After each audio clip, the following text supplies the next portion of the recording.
সূর্য অস্ত যেতে চলেছে। আমরা এখানে এসেছি ঘোল খেতে। ঘোল খাওয়া শেষ। পাশেই পদ্মা নদী দেখতে পাচ্ছেন, সুবিশাল পদ্মা নদী এবং অত্যন্ত সুন্দর এই পদ্মা নদী।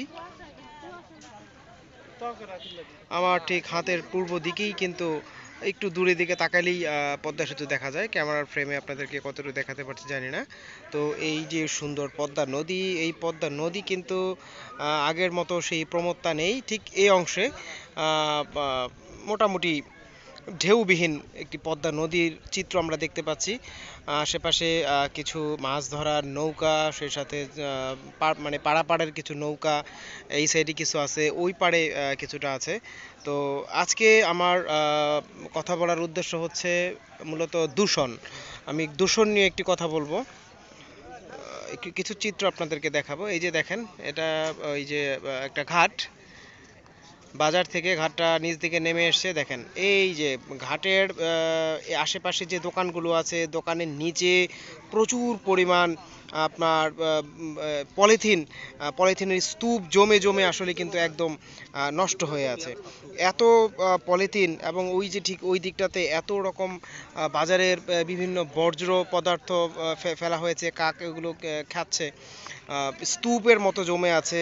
এখানেই কিন্তু দেখতে পাচ্ছেন এই যে যে দূষিত পানি, এই দূষিত পানির মধ্যেই কিন্তু যারা আছেন এখানকার লোকজন এটা হাত ধুচ্ছেন, সাবান ছাড়া হাত ধুচ্ছেন কিংবা একটু হাতটাকে পরিষ্কার করছেন।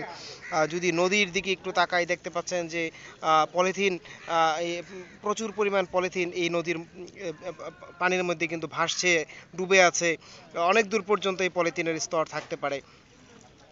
আমি যদি একটু দেখানোর চেষ্টা করি আপনাদের, ঠিক এই সাইডটাতে আপনারা দেখে খুব অবাক হবেন। এই যে দেখেন এখানে কি পরিমাণ আসলে বিভিন্ন রকম বজ্র পদার্থ ফেলা হয়েছে, বাজারের বর্জ্য, পারিবারিক বর্জ্য, বিভিন্ন রকম বজ্র পদার্থ কিন্তু এখানে একদম জমে একদম হয়ে আছে, স্তূপের মতো হয়ে আছে। অথচ এত সুন্দর একটি জায়গা, বিভিন্ন জায়গা হতে লোক আসে এখানে। এটা একটু দর্শনীয় কেন্দ্র হতে পারতো, কিন্তু এই যে স্তূপের কারণে, দুর্গন্ধের কারণে এই জায়গাটা কিন্তু একেবারে আসলে দেখতে কোনোভাবেই দৃষ্টিনন্দন লাগছে না। পদ্মা নদীটাকে দেখতে সুন্দর লাগছে, কিন্তু পদ্মা নদীর আশেপাশের যে পরিবেশগুলো কিন্তু দূষণে একদম পুরোপুরিভাবে জর্জরিত। বিভিন্ন পারিবারিক বর্জ্য, তারপরে আপনার পলিথিন থেকে শুরু করে বিভিন্ন রকম বজ্র পদার্থ কিন্তু এখানে ফেলা হয়েছে দেখতে পাচ্ছেন প্রিয় দর্শক। এখানে অনেক দর্শনার্থী এসছেন ঘুরতে, তারা এদিকে এদিকে দাঁড়াচ্ছেন, কিন্তু এই জায়গাটাকে আরও অনেক সুন্দর করা যেত। স্থানীয় প্রশাসন যদি এই দিকে একটু নজর দেন তাহলে এই জায়গাটাকে কিন্তু অনেক দর্শনীয় করা যায়। এবং এখানকার যারা লোকজন আছেন তারা যদি ঠিক এরকম বজ্র পদার্থগুলো এদিকে না ফেলে একটি নির্দিষ্ট জায়গাতে ফেলতেও, তাহলে কিন্তু এই জায়গাটা অনেক বেশি সুন্দর লাগতো এবং অনেক বেশি দর্শনীয় লাগতো। দেখেন এত সুন্দর একটি বট গাছ, কিন্তু বট গাছের নিচে লোকজন বসে আছে, কিন্তু এই যে দেখেন ঠিক সেই এত এখানে বসে আছে, কিন্তু বজ্র পদার্থের গন্ধে কিন্তু এখানে লোকজন খুব বেশি একটা বসতে পারছে না, এবং পরিবেশটা দেখতেও খুব অসুন্দর লাগছে। ভাই কি এখানে এসছেন, ঘুরতে এসছেন? আচ্ছা, এই যে যে আশেপাশে যে বজ্র পদার্থগুলো দেখতে পাচ্ছেন, আপনার কাছে কেমন মনে হচ্ছে আসলে? এখানকার পরিবেশটা তো আগে অনেক ভালো ছিল, কিন্তু এখন পরিবেশ মানে আসার মতো, আমরা যে দাঁড়ায় থাকবো এমন পরিবেশ এরকম পরিবেশটা নাই, গন্ধে এবং হ্যাঁ হ্যাঁ অনেক গন্ধ, পরিবেশটা অনেক দূষিত, নোংরা হয়ে গেছে। আচ্ছা আচ্ছা, দেখেন এখানে প্রিয় দর্শক আরও কিছু আমাদের থেকে অনেক বেশি বয়সী কিছু মানুষ এখানে আছেন, মুরব্বী আছেন। আপনাদের বাড়ি কি এদিকেই? আচ্ছা, এই যে যে দেখতে পাচ্ছেন আপনি যেখানে বসে আছেন, আপনার নিচেই কিন্তু বিভিন্ন রকম বজ্র পদার্থ ফেলা আছে। এখান থেকে কিন্তু গন্ধ ছড়াচ্ছে, আপনি যে কোনো রোগে আক্রান্ত হতে পারেন এবং পরিবেশটা নষ্ট হচ্ছে। আপনার কি মনে হয় এই যে বজ্র পদার্থগুলো এখানে ফেলা ঠিক হয়েছে? না, এটি ফেলান ঠিক হয়। আচ্ছা আচ্ছা, এই যে এখানে কি কোনো স্থানীয় প্রশাসন কিংবা এখানকার ওয়ার্ড মেম্বার কিংবা চেয়ারম্যান ওনারা কি এখানে এসে কোনোদিন বলছিল যে আপনারা এইগুলো জায়গা মতো এখানে ফেলেন না? হ্যাঁ, বলছে বলছে। বলছে এবং প্রতিবাদ করে, আমরা প্রতিবাদ করি।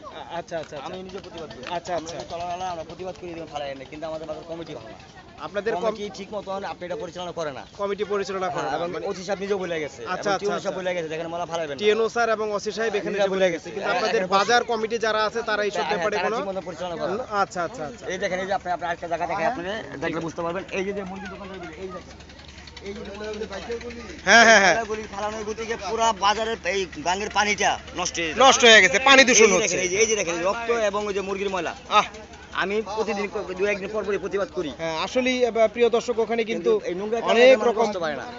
এই যে ময়লাগুলো ফেলার কারণে যেমন বায়ু দূষণ হচ্ছে তেমন ঠিক তেমনই কিন্তু আপনি নিজে একটু দেখে আসেন, হ্যাঁ হ্যাঁ আমি ওদিকে গেছি, আমি প্রচুর নোংরা, এই হ্যাঁ, পানিটা পর্যন্ত আপনার ময়লা হয়ে যায়। পানিটা ময়লা হয়ে যায়। এই যে ওনারা এই পানি দিয়ে মুখ ধুচ্ছেন, ওনারা ডায়রিয়া কলেরা সহ বিভিন্ন রোগে আক্রান্ত হতে পারেন। আপনার ভাইয়া একটু ট্রেন অফিসে যা বললেন যে এই জায়গাটা পরিবেশ পুরো দূষিত করে লাগছে, খালি এই জায়গাটা না, এই পুরো এলাকাটা। দেখুন প্রিয় দর্শক, এই ওনার যে ভাষ্যমতে এই জায়গাটা আসলেই দূষিত, আর এবং আমরা এখানে নিজে এসেও দেখতে পাচ্ছি যে জায়গাটা দূষিত অবস্থায় আছে এবং পানি পর্যন্ত মানে দূষিত হয়ে যাচ্ছে, বায়ু দূষণ হচ্ছে। তো মাঝে মাঝে প্যাকেটগুলি ফালায় ময়লার। হ্যাঁ হ্যাঁ এখানে যারা ফালায় তাদের সচেতনতার অভাব রয়েছে। হয়, হ্যাঁ হ্যাঁ আমরা নদীর পাশে আসতে পারি না, সোজা কথা। আচ্ছা আচ্ছা, বাজারের যারা কমিটি আছেন, বাজারের যারা দায়িত্বে আছেন, তাদেরকে আমি অনুরোধ করব অন্তত আপনারা এই বিষয়টাকে একটু নজর দেন। দেখেন এই জায়গাটা অত্যন্ত সুন্দর এবং দৃষ্টিনন্দন হতে পারতো, একটা অত্যন্ত চমৎকার পর্যটন কেন্দ্র হতে পারতো। অনেকে ঘুরতে এসেছেন এখানে, কয়েকটি বিখ্যাত দোকান আছে ঘোল খাওয়ার জন্য। বিভিন্ন প্রান্ত থেকে, বিক্রমপুরের বিভিন্ন প্রান্ত থেকে লোক এসে কিন্তু এখানে জড়ো হন। ঠিক এই জায়গাতে একটু বাতাস খেতে আসেন, এই বট গাছের নিচে আসেন। কিন্তু যদি আমরা এভাবেই আমাদের জায়গাগুলোকে দূষণে জর্জরিত করে রাখি, তাহলে কিন্তু আমরা এই সুন্দর জায়গাতে আমাদের দর্শনার্থী আমরা পাবো না। এবং একটি ব্যক্তিগত সৌন্দর্যের বিষয় আছে, বাজারের সৌন্দর্যের একটি বিষয় আছে। এই বিষয়টাকে যদি আপনারা মেনটেন করতে চান, আশা করছি আপনারা এই জিনিসগুলো ফেলবেন না। এবং বাজার কমিটির পক্ষ থেকে যারা আছেন তাদের যাতে একটা চেষ্টা থাকে যে এখানে আপনারা কিছু ফেলবেন না। এবং এখানে একটা বিলবোর্ড দেওয়া যায়, এখানে একটা দর্শনীয় এমন একটা সুন্দর করে একটা পোস্টার ছাপানো যায় যে আপনারা এখানে বর্জ্য পদার্থ ফেলবেন না, ফেললে জরিমানা হবে। এরকম কিছু একটা করলে হয়তো বা এখানকার দূষণ সম্পর্কে জনগণ সচেতন হবে এবং জানতে পারবে। আমরা আজ বুঝতে পারছি না, কিন্তু একটা সময় আমরা ঠিকই বুঝতে পারবো যে এই দূষণ আমাদের জীবনকে কত বেশি দুর্বিষহ করে ফেলছে। ভাগ্যকুল থেকে বিদায় নিচ্ছি, দেখা হবে নতুন কোনো ব্লগে। সে পর্যন্ত সকলের সুস্থতা কামনা করছি। ধন্যবাদ সবাইকে।